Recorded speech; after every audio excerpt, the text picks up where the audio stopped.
Deputi Balitbang DPP Partai Demokrat Syahrial Nasution mengungkap alasan Ketua Umumnya Agus Harimurti Yudhoyono sakit hati pada Anies Baswedan. Alhasil Partai Demokrat menarik diri dari Koalisi Perubahan untuk Persatuan dan secara otomatis mencabut dukungan pada Anies Baswedan di Pilpres 2024.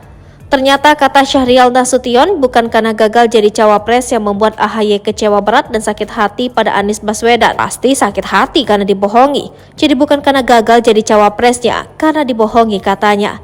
Syahrial menyebut AHY sakit hati lantaran merasa dibohongi oleh Anies Baswedan yang tiba-tiba memilih Muhaimin Iskandar alias Caimin sebagai cawapres.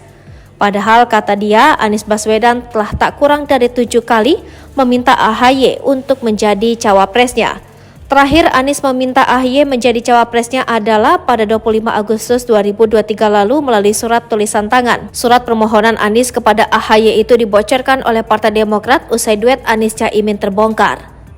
Sudah kasih surat lamaran dan 7 kali dilamar Anies untuk bersedia jadi cawapresnya, ujar Syahrial.